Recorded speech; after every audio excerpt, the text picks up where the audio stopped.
Hello and welcome to the latest of my deep dive videos. Today I'm going to share with you about the Aries solar eclipse, which occurs on the 20th of April.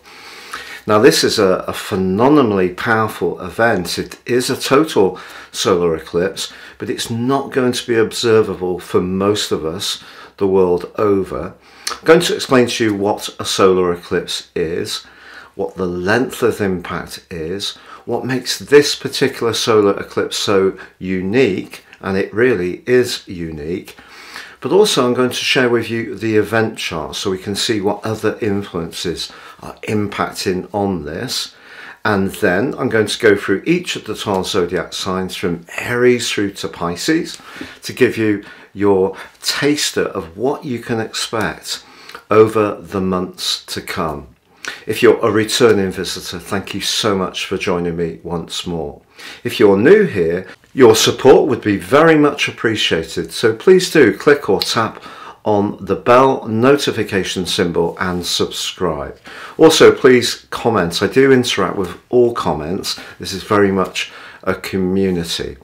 If you would like to really understand what the power of astrology can do within your personal situation, if you give me 3 pieces of your birth data, of time, date and place of birth, I can produce for you your life roadmap report. This helps you to understand the patterns that have played out for you thus far, but get a much more intimate understanding of them. Also, my special package of 30% off, you can get your 12-month forecast, totally unique to you, which will give you searing insights. If you don't know your time, but you enjoy watching your sun forecast with me, if you give me 2 pieces of birth data of date and place, I can produce my special solar package for you. It gives you the same insights, but it's based on the sun rather than the ascendant. Again, 30% off. Please see the link below. And just finally, just quickly, if you would like your daily horoscope delivered to your device each morning, totally free of charge, please also subscribe for that. I've been writing these for about 28 years, and I think amongst the YouTube astrologers, I'm quite unique in offering that service. So, in terms of this solar eclipse, what makes this such a powerful event? It occurs on the 19th of April in Los Angeles, but everywhere else in the world, it is on the 20th. On the screen now you can see the exact time in all the major cities of the world. Now, a solar eclipse is when the moon passes in between the sun and the earth as we see it. Now, this is especially in terms of historical context, something when people really were in awe at the power of planetary movements. Because we're much more digitized these days, we may not be looking upwards, more downwards at what the latest piece of information is telling us. But just imagine what it must have been like, and is still like for many people who are living in much rawer and much more rustic conditions. The power of those planetary movements is still absolutely awesome. So the impact time of this particular event for me is 6 months, and that takes us through to the next solar eclipse, which is an annular solar eclipse, which occurs in the opposite sign to Aries of Libra. So basically eclipses work in pairs. So the sign of Aries is very much about initiation, individuality, getting on the front foot, being risk-taking. It's also about thrust. And it can be, of course, a very exciting energy because the ruler of Aries, a fire sign, is Mars. But this event occurs right on the last degree of the sun's passage through the sign of Aries. This is known as the anaretic point. So it's 29 degrees and 50 minutes. So it's almost in the sign of Taurus. And later on the 19th or the 20th, depending where you are in the world, the sun will pass into the sign of Taurus. So it's very, very late. And that makes this a particularly unique event. But we have to be aware that ever since we had the Aries new moon at the start of Aries season, and also, of course, we had Jupiter's cazimi with the Sun. We've also had Chiron influenced by Jupiter and the Sun as well. So there's been a lot of Aries energy around of late. But because this is happening at such a critical point, but crucially squares up with Pluto, we need to think of this event in terms of the first house sign of Aries, but we need to be mindful of the second house energy of the sign of Taurus, because there's a square. So an eclipse squaring Pluto is very, very impactful on all of our situations. Now, I think the sign of Aquarius, where Pluto resides in that very early position, is very much about the collective. It's about our hopes for the future. It's how we all network. It's how we're all connected, really. And I feel that we are already seeing some big conversations going on, particularly about the more futuristic energies of Aquarius, to do with automation, robotics, any kind of medical advances seem to be more and more sci-fi by the minute, which, depending on your viewpoint, can either be very scary or very exciting. However, the position right at the end of Aries suggests that despite all the initiation we may have been putting into our situations recently, we need to be mindful of the Taurus energy that's nearly being manifest. And that angle with Pluto suggests, therefore, that when it comes to everyday money, which is very much to do with Taurus, our self-worth, our values, we can't be too idealistic. And that's what Pluto is suggesting we might be. And also, if we're thinking about going into business, for example, with a friend, just be aware that there could be some blurring of what our expectations are with the reality of what that could feel like. Also, I feel that if you're someone who's pretty generous spirited, just be cautious that you're not being taken advantage of by those people who kind of know that that's the way you are. So I think it's not a time to be too idealistic with money. I know we've all had a real hit of reality around resources ever since that total lunar eclipse in the sign of Taurus, which occurred on the 8th of November, and the impact of that is still working its way through. So I feel in terms of the pairing with the Libran new moon solar eclipse, which will occur on the 14th of October, that's very much about how we relate to others. So this one is very much about how we initiate, but we have to be mindful of those resources. Now, in terms of the event chart, just getting that up on the screen for you, I haven't done it based on the overall zodiac for this particular event, and it's because the ascendant is actually 2 degrees in Aries. So if I did the event chart, it would be 0 degrees Aries. It would, of course, put the Taurus planets or influences, the North Node, Mercury and Uranus, all in house 2 if I did it solar. But you can see there's a huge house 1 that goes all the way from the path of fortune, Chiron, Jupiter. Jupiter's still pretty close to the Sun and the Moon, and that's where we could be overconfident or set our expectations a little high.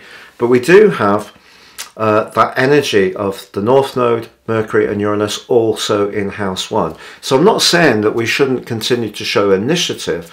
We need to just be mindful of resources.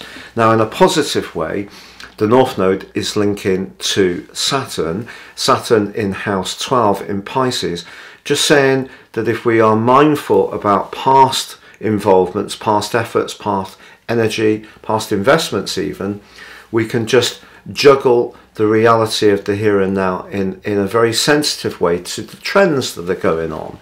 But you can see that Mercury and Uranus are actually in an exciting conjunction, and they're linking brilliantly to Mars. So the ability to think outside the box and be fresh in our approach, particularly in a down-to-earth way, that Taurus energy, can be favourable. What's less helpful is that in this Placidus event chart, Venus, which governs money, is in house 2 and is squared broadly by Saturn, suggesting that the days of loosely spending money, very low interest rate, profligacy in all its different forms, you know, just consuming things without too much mindfulness, we're being pushed to change. And Pluto is is the standard bearer of trying to rethink our relationship to one another, to resources, to our future plans. However, I think it's true to say that the Sun's semi-sextile to Neptune, along with the Moon, can be pretty idealistic. And in some ways, because we've got Jupiter and Neptune also in the semi-sextile, that can be very spiritual. And that's pushing us to change our relationship to this whole big experience that we're going through at the moment. You know, we've had COVID, we've had another financial crunch, we've got all this modern technology coming in, which is really challenging our ways of being, our ways of living. And so there's a lot to digest. So one of the things we can do is to go inside ourselves and to try to find a peaceful place and become more connected to what's really important, which is really human relationships. Our interaction with others can be so enriching, or a belief in our principles, again Jupiter and Neptune in a lovely way.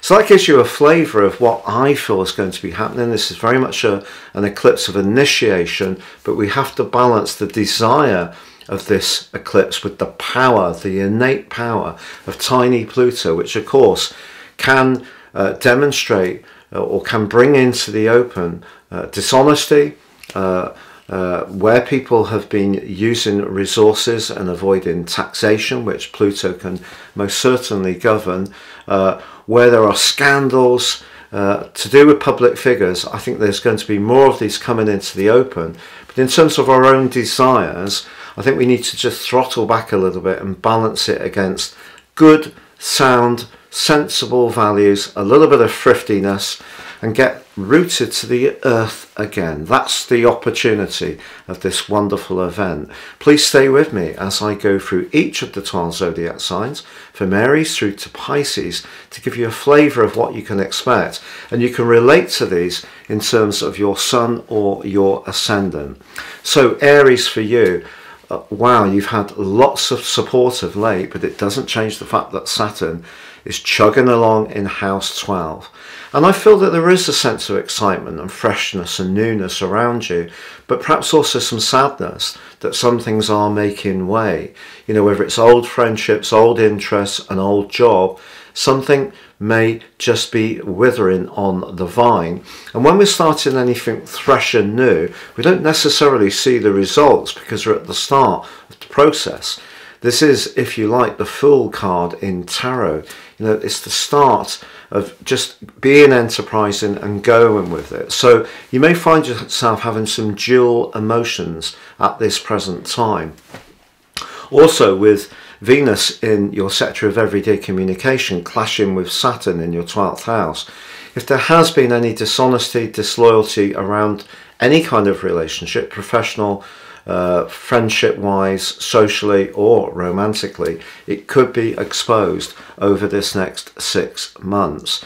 But your ruler Mars is in the part of your situation that's to do with reforming where you live, and it is in that great link to Mercury and Uranus. So if you need to rethink, move furnishings around, put up some partition walls, strip out a kitchen, put in a new one, apply for a new lease or rental, buy a property, downsize, upsize, whatever you need to do, I feel you're given a lot of thrust to go for that. But I feel that Venus is just pointing towards the need for sincerity in your life in all sorts of involvements. For you, Taurus, because this is really right on the cusp of your sign, this event, if you're born right at the start of the sign of Taurus, I feel having Pluto squaring the Sun can be quite challenging. I'm just being really, really truthful with you. It's an important time to really be mindful of what you want to achieve when it comes to your worldly direction. So goals, ambitions, and so forth. If your Sun is further back in the sign of Taurus, you could benefit if your midpoint through Uranus and Mercury being so close together and forging that great link with Mars. If you're right at the end of Taurus, well, you've got a lovely angle to Pluto for you, so it's more like a trine. So it just depends on where you are located in Taurus, but I feel that there is a need to kind of wrap up some past themes or come to terms with some parts of your nature that you may find a little more challenging. If there's parts of yourself you don't like, or perhaps you struggle to integrate into your everyday world, this is still a good time to work on those things, but work on them with a sense of enterprise and endeavour. Now, Gemini, for you, this eclipse occurs right at the end of your friendship and future hope sector. So a lot of 12th house energy, and Uranus, of course, has been quite the disruptor for you over the last 3 or 4 years, and may have had quite a big impact on your nervous system as well. So for you, Pluto is asking you to be more pioneering, finding your higher truth, whether that is through travel, higher education, philosophy, spiritual approaches, whatever suits you. But the fact that this event is in house 11, cusping on 12, the quality of your friends or the type of ideals that they have could be something that is really important to you at this time. You may find yourself drawn towards people who have some kind of faith. It may not be your faith, but you'll just respect them because they have that faith. But your ruler Venus is badly conflicted by Saturn. So when it comes to people around you who may be giving you advice, particularly around your financial situation, if they don't have the kind of higher values that this event is asking you to go for, that could lead to some issues. So I think over the next 6 months, you could tease out some fair weather friends, but there also could be some limitations around your professional situation until you get into something that really meets your heart's desire. That brings us to Cancer. Now, for you, you've had a big push recently to raise your profile and show a little bit more ambition and a bit more desire to get what you need, and that's a really good thing. But how you channel those plans forwards now, I feel, needs to be through the conduit of your connections. So whatever ideas or hopes you've got, you probably can't achieve them totally on your own. So it's those interactions with others that's going to prove to be very important. But having Mars in your own sign is really helpful, and it's such an up from that very long transit that Mars went through from the 20th of August through to the 25th of March, through your 12th house, which probably was quite turbulent, even if it was just inside of your own emotional being. But I think Mars being in your sign certainly gives you a lot of strident thrust, forging a great link to Mercury and Uranus, so there can be some exciting plans. But I think those plans or hopes are dependent on that more communal connection to others. What about Venus being tucked up in house 12? Well, I feel that Saturn being in the 9th house is very much about higher truths.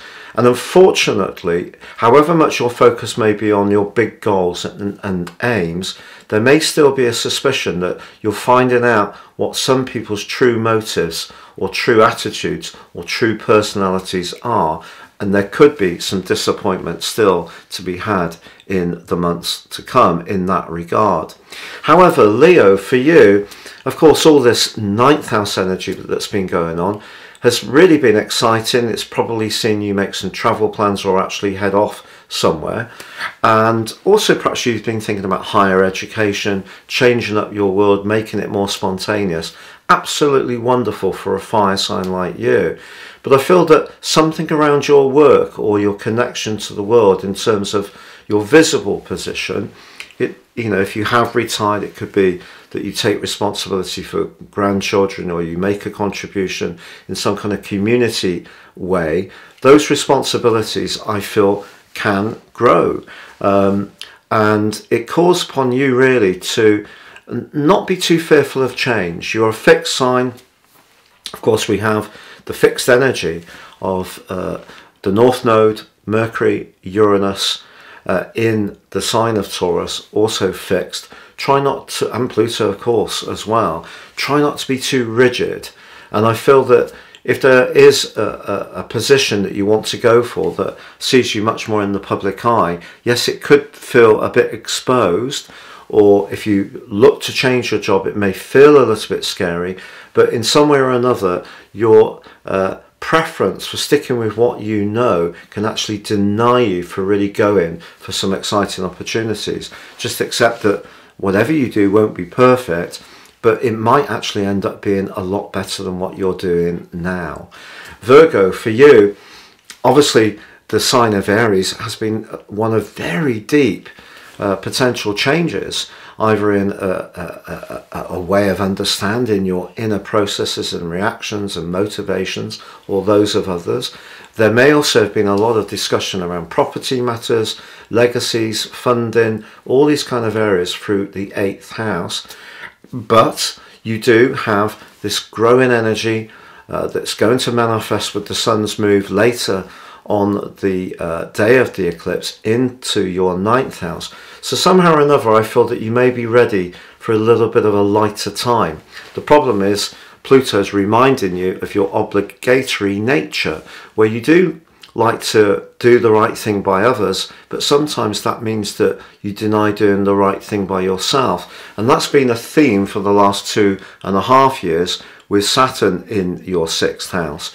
So I feel now, despite Saturn being in your sector of relating, and it's squaring with Venus high in the sky, your diplomacy can be very important at this time. But essentially, I feel that if you need to change things up, break free of some restrictions, yes, you can tell people what you want to do and you can be gracious about it, but have a determination to not just lead your life in a totally dutiful way. Do some of the things that excite you and fill you with passion too.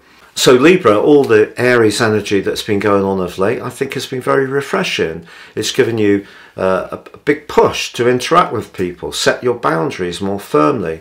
But of course, the 8th house energy is about deep change. And I feel because Uranus has been shaking up that area, perhaps there has been a long-term income source that's changed, or you've had to alter your approach to earning money. Property matters, the cost of living in terms of longer-term strands, such as insurance premiums, national insurance, these kind of areas have really been highlighted by Uranus.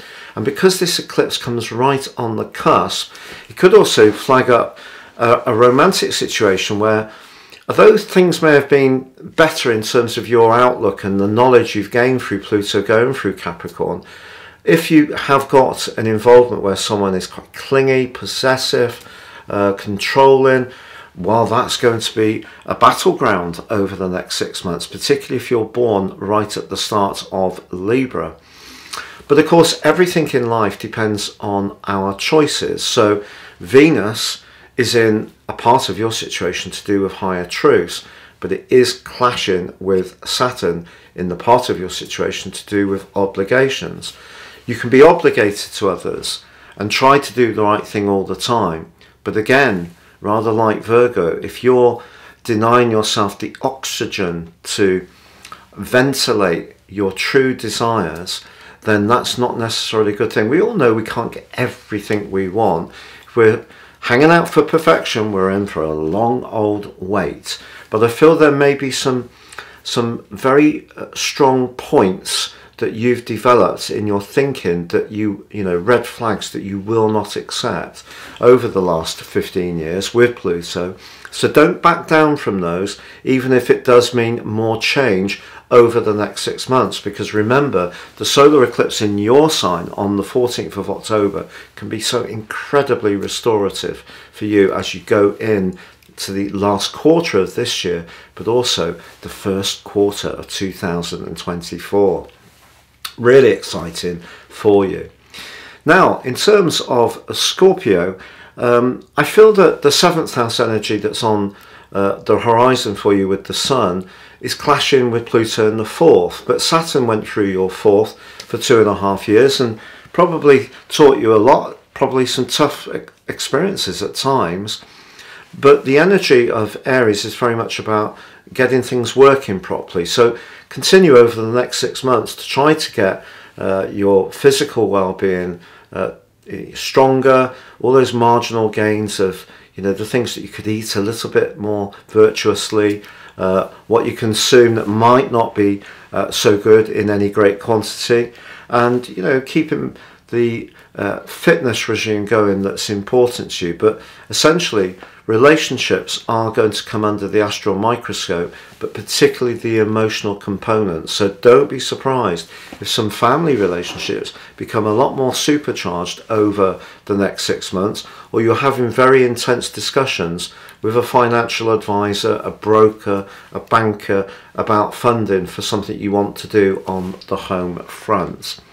Sagittarius, the 5th house energy of your sister fire sign of Aries has been tremendous, because it's really given you extra vibrancy. It's helped you to really sort of radiate out the warmth that's so important to you.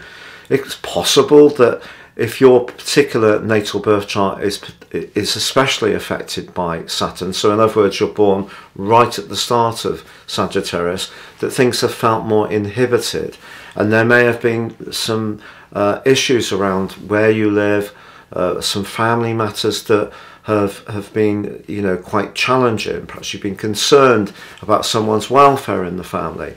But as you go through the next 6 months, I think the opportunity for you is to try to identify what's really essential in your life, and really boil things down to an order of approach that you're going to take on the basis of what's really most pressing and relevant. So in other words, it's about priorities. So try to prioritize over the next 6 months, or you could end up scattering your energies a little bit thinly. Capricorn, for you, a lot of 4th house energy suggests that something's been happening around where you live, your family life, how you feel about your own emotions, your immediate environment, your relationship to your inner world. If you started some counselling, or you found yourself more drawn to more emotionally nurturing people, it wouldn't be a massive surprise. But of course, the Sun is just on the cusp of going into Taurus, which is playful, gregarious, fun, outgoing and sociable.